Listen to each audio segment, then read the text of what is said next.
बिस्मिल्लाहिर्रहमानिर्रहीम। आजकल एक केस को लेकर इमरान खान पर बड़ी तनकीद हो रही है और वो केस है जो सब बरतानिया में नैब के एक कंपनी के हाथों हारने का, जी, बिल्कुल। जिसमें नैब को 30 मिलियन बरतानवी पाउंड जो है वो जुर्माना ऑलमोस्ट हुआ है। 28। लोग ये समझते हैं, ख़ास तौर पर जो नून लीग वाले हैं, कि ये शायद कंपनी से मुआहदा ही इमरान खान ने किया था नवाज शरीफ के एसेट्स को, जायदादों का ट्रेस करने के। लेकिन हकीकत ऐसा नहीं है। हकीकत जो है वो ये है कि ये केस मुशर्रफ के दौर में शुरू हुआ था और उसमें सिर्फ नवाज शरीफ टारगेट नहीं था, बहुत सारे और लोग भी टारगेट थे।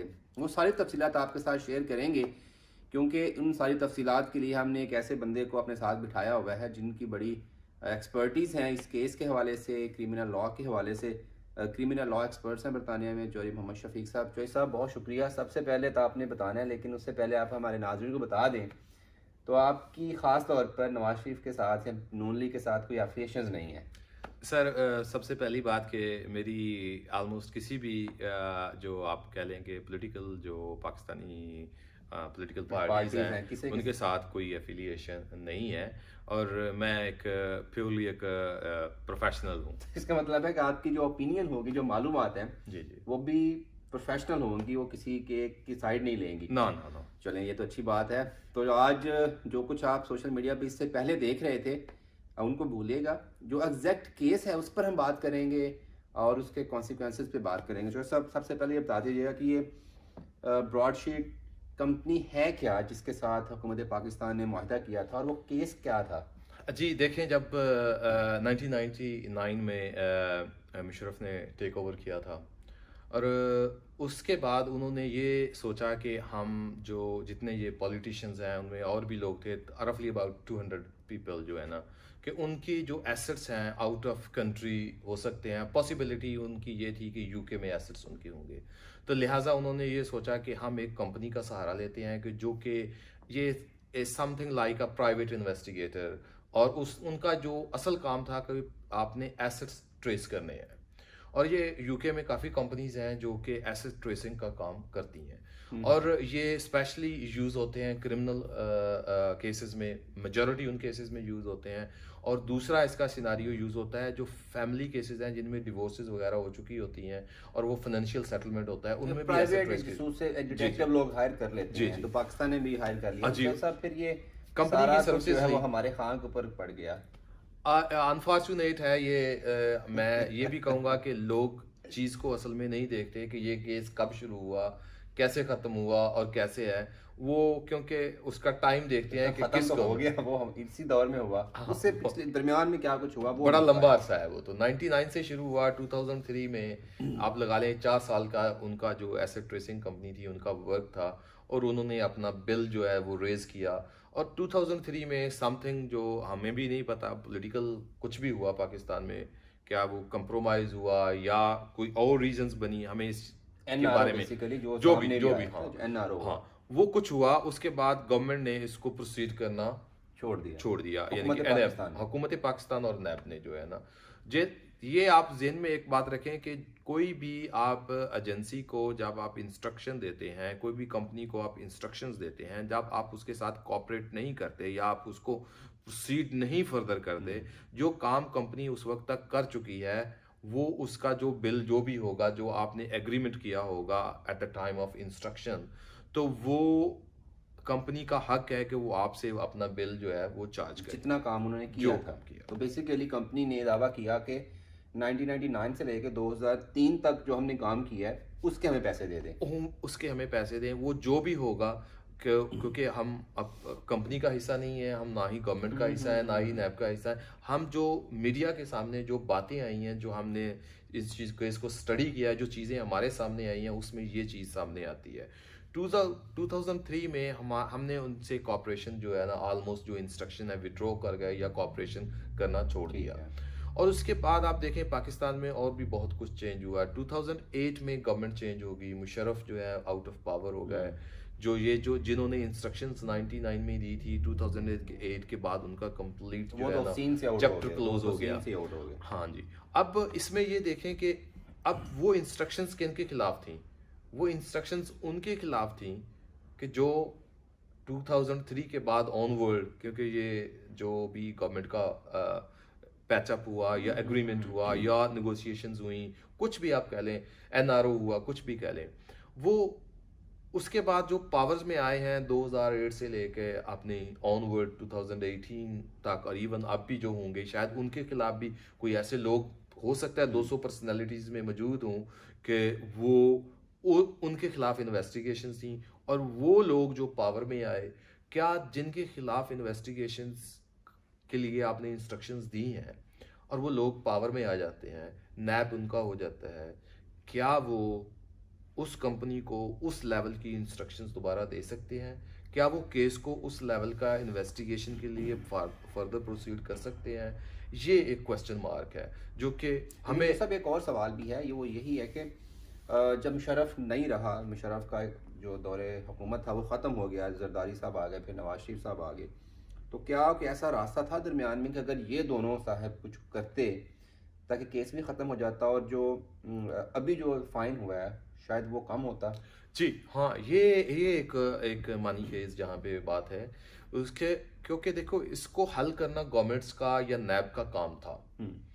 इस मैटर को लिंगर ऑन नहीं करना था, ज़्यादा लिंगर ऑन नहीं करना था, कोर्ट्स में जाने की बजाय आर्बिट्रेशन तक, कभी गवर्नमेंट ने अटेम्प्ट किया आर्बिट्रेशन वगैरह, जो भी जब जहाँ तक गया उसमें कॉस्ट मिनिमाइज हो सकती थी। हो सकता है कुछ किया हो उन्होंने, हमें इस चीज़ का नॉलेज नहीं है, हो सकता है गवर्नमेंट ने कुछ अपने लेवल पे किया हो या कम्प्लीटली इग्नोर किया तो इस स्टेज तक पहुँच गया। सही है। लेकिन जो सब अभी जो कुछ हो चुका, फैसला आ चुका, क्या इसको कहीं चैलेंज किया जा सकता है? Being as a criminal expert हैं आप, सोलिसिटर्स हैं, जो ब्रिटिश जुडिशल सिस्टम उसको समझते हैं, कोई ऐसा इम्कान है कि गवर्नमेंट को रिलीफ मिल जाए? मेरे तक जो मेरे नॉलेज के मुताबिक जो मुझे इंफॉर्मेशन है अब तक, तो वो मेरा ख्याल है पाकिस्तान गवर्नमेंट ऑफ पाकिस्तान ने वो जो टोटल पेमेंट है वो पे ऑफ कर दी है। ठीक है। ये 30 तक डेडलाइन थी, मेरे ख्याल में उन्होंने इसके लगभग ही पे की है, क्योंकि यहाँ पे कुछ पेमेंट्स वो सुनने में आया है कि कुछ पैसे जो कुछ रकम यूबीएल अकाउंट जो इधर पाकिस्तानी हाई कमीशन का है उसमें पैसे थे, और हाई कमीशन ने ऑन बिहाफ ऑफ जो है ना वो गवर्नमेंट ऑफ पाकिस्तान वो पे कर दिया है, तो इसको सेट ऑफ कर दिया गया है। लेकिन जो सब आप तो समझते हैं कि ये जिस तरह कभी सिनेरियो है पाकिस्तान में, क्या ये मियाँ साहब की अगर हम स्पेशली बात करें तो उनके लिए कोई ताज़ा हवा का झोंका नहीं है कि एटलीस्ट उनकी गवर्नमेंट में ये फैसला नहीं आ गया? देखिए, एक चीज़ सबको समझने वाली है कि यूके में या किसी भी मुल्क में जब आप कोई केस करते हैं उसको टाइम लगता है रिजॉल्व होने में, ये नहीं है कि उसी टाइम में उसका हो जाए। और स्पेशली जो कॉस्ट के रिलेटेड मैटर होते हैं, इसमें पहले कोशिश की जाती है कि आउट ऑफ कोर्ट जो है ना वो सेटलमेंट हो जाए, कॉस्ट लॉयर्स इन्वॉल्व होते हैं अगर किसी ने इंस्ट्रक्ट किए हैं, और ये सारा प्रोसेस पे बहुत सारा टाइम लगा होगा, बारगेन्स हुई होंगी, कॉस्ट लॉयर्स इन्वॉल्व हुए होंगे, और ये सारा कुछ करने के बाद वो किसी स्टेज पे कोर्ट तक गया, फिर आर्बिट्रेशन में उसका जो दे ये देखिए ये लंबा प्रोसेस है, ये एक दिन का या 2 दिन का काम नहीं है, इसको टाइम लगा। और ये ऑर्डर भी जो समझ आई है मुझे, जो पढ़ा है कि ऑर्डर भी ये 2018 में हुआ था, अब नहीं ऑर्डर हुआ, अब ये टाइम था पे करने का। अच्छा, 2018 में कोर्ट ने ऑर्डर दिया था? जी जी, जो मुझे समझ आई है, और 2020 तक का वक्त था कि इस दौरान आप 2 साल दिए थे पे करें रकम। जी जी, I can be corrected if I am wrong, मेरे ख्याल में कि ये यहाँ तक था, ये कोई ये नहीं है कि ओवर अ नाइट सारा कुछ हो गया, ये पीछे इसकी हिस्ट्री है। लेकिन जो सब आप क्या समझते हैं किस तरह के, देखें नाम तो आम पाकिस्तानी के लिए नैब का सामने आ रहा है कि वो केस हार गया है, उसके पीछे जो सर्कमस्टांसेस थे वो बहुत कम लोग जानते हैं, कितना फ़र्क पड़ता है क्रेडिबिलिटी पे एक अदारे की, स्पेशली कंट्री लाइक पाकिस्तान? ये देखो बहुत ज़्यादा इफ़ेक्ट होता है, क्योंकि आपका वो अकाउंटेबिलिटी का एक इदारा है जिसने इंस्ट्रक्शंस दी, और फिर आप फॉर सम रीज़न उस इंस्ट्रक्शंस को प्रोसीड नहीं कर रहे, ये नहीं है कि वो आप जो एसेट्स रिकवरी है जो अभी तक सामने आई है, वो जो कंपनी है एसेट्स ट्रेसिंग की, उसने सीज की हो एक्ट करना ऑन बिहाफ ऑफ यू, ये आप गवर्नमेंट ऑफ पाकिस्तान या नैब ने कॉपरेशन उनके साथ छोड़ा है, क्योंकि उसकी वजह ये है कि उनका आपस में कुछ जो भी हुआ होगा कि उन्होंने किस वजह से वो डिसकंटिन्यू किया। ये एक क्रेडिबिलिटी इशू होता है कि आप इंस्ट्रक्शंस देते हैं, बाद में आप उसको डिसकंटिन्यू कर लेते हैं। देखिए, अब चॉइस तो आपका है, जैसे अब केस आप कोर्ट में करते हैं, तो if you are the applicant, you can withdraw any time. सही है। जैसा मेरी इतलात लेकिन के मुताबिक, सवाल बड़ा है हमारा, जी, मेरी इतलात के मुताबिक जिन बंदों के साथ मुशर्रफ ने इन्वेस्टिगेशन स्टार्ट की थी उनमें से बहुत सारे लोग अभी भी यूके में रहते हैं। जी, और मेरी इतलात के मुताबिक आपको भी पता है बहुत सारे लोग, क्या जी। कुछ लोगों का नाम बताना पसंद करेंगे?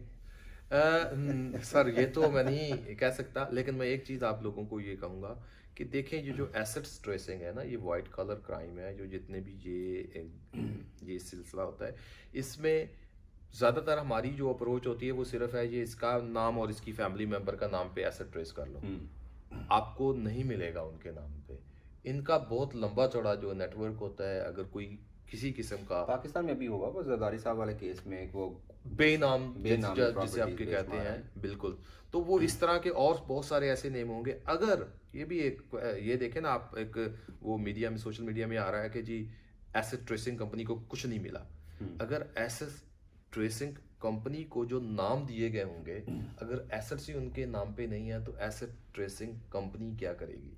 जो उसको इंस्ट्रक्शंस दी गई हैं उसने वो फॉलो करनी है। तो बेसिकली ऐसा लगता है कि वो जो नैब की तहकीकात हुई अभी पाकिस्तान में रिसेंटली, जो कुछ पाकिस्तान में निकला बेनामी और फलूदे वालों के अकाउंट्स में, बेसिकली वो काम वहाँ पे हो गया। शायद हम गलत जगह पे ट्रेस कर रहे थे। जी, जी, जी, वो मैं हाँ, अगर आप उसको लेके आगे चलें तो आपको सिनारियो का समझ आ जाएगी कि अगर पाकिस्तान में इस लेवल की इन्वेस्टिगेशन करने के बाद वहाँ बड़े बड़े फंड्स की ट्रांजैक्शन जो उन पकड़े। अकाउंट्स में हुई है, और आप उससे अंदाज़ा लगा सकते हैं क्या आउट ऑफ कंट्री जिन लोगों ने ये काम किया है पाकिस्तान में, क्या आउट ऑफ कंट्री वो अपने फैमिली मेम्बर्स या अपने नाम पे कोई एसेट बनाएंगे? वो भी ऐसे ही होंगे कुछ ना कुछ। अगर ये बात सही है कि करप्शन हुई है और पैसा बाहर लाया गया और इन्वेस्ट किया गया है। चलें जी, बशर साहब बहुत शुक्रिया आपका। आपने, मुझे उम्मीद है कि ये समझ आ गई होगी। बहुत सारी बातें आपने कुछ टेक्निकली बोली, प्रोफेशनली बोली, वो हमारे शायद सामीन को, नाजरीन को उस तरह समझ नहीं आती हैं। तो एक मुख्तसर सा इसका प्रिसाइज का ब्रीफिंग ये है कि 1999 में जब मुशर्रफ ने नवाज शरीफ हुकूमत का तख्ता उल्टा, तो उन्होंने ये पता चलाने के लिए कि पाकिस्तान के वो 200 करप्ट अफराद जिन्होंने बरतानिया में अपनी जायदादें बनाई हैं उनका पता चलाया जा सके, ताकि उनके खिलाफ कार्रवाई शुरू की जा सके। तो ब्रॉडशीट जो कंपनी थी, ये बेसिकली प्राइवेट जसूस हैं, डिटेक्टर हैं, जो इन्होंने हायर की हुकूमत पाकिस्तान ने मुशर्रफ के बिहाफ पे, और हुकूमत पाकिस्तान का नुमाइंदा नैब को बना दिया गया कि नैब उससे डील करेगी। तो 2003 में हालात बदले। फिर आहिस्ता था जब मुशर्रफ और नवाज शरीफ और दीगर जमातों के साथ NRO हुआ, तो उस केस को हुकूमत पाकिस्तान ने परसू करना छोड़ दिया। फिर मुशर्रफ की हुकूमत चली गई। अब जो ड्यूज़ थे, जो काम कर चुकी थी ये कंपनी, वो अपने पैसे मांग रही थी। तो हुकूमत पाकिस्तान ने शायद पैसे नहीं दिए थे, उनको ठरकाने की कोशिश की, वो कोर्ट में चली गई। कोर्ट ने, चौधरी साहब ने जैसे बताया कि 2 साल पहले ये फैसला दिया था कि अब 2 साल के अंदर अंदर इस कंपनी की सारी फीस, और बरतानिया में एक चौधरी साहब ये भी तो होता है ना कि जो वकील, दूसरे फ्रीक के वकील की फीस है वो भी आपने देनी जी, होती जी, है। बिल्कुल, वो भी आपने देनी तो होती है। वो कंपनी का प्रॉफिट, उसके जो उस केस पे कॉस्ट आई थी, वो पैसे भी देने पड़े। और बिल आखिर इमरान खान साहब के गले में ये बात पड़ गई कि वो नवाज शरीफ के ख़िलाफ़ जो केसेस हैं, जो मनी लॉन्ड्रिंग और सारी करप्शंस के ट्रेस करने में नाकाम हुए हैं, क्योंकि नैब वहाँ पे हार चुकी है। तो ये बेसिकली खान की बदकिस्मती हम कह सकते हैं कि उस दौरे हुकूमत में ये फ़ैसला आया। शायद ही अगर मियाँ साहब की हुकूमत में फ़ैसला आता तो तब ये मियाँ साहब के गले पड़ती कि ये देखिए आपके दौर में नैब आपके ख़िलाफ़ ही केस हार गई है। जी, बिल्कुल। तो उम्मीद है आपको चौधरी साहब की जो गुफ्तगू है उससे मुस्तफ़ीद हुए होंगे। एक नए सेशन के साथ फिर हाज़िर होंगे। Thank you.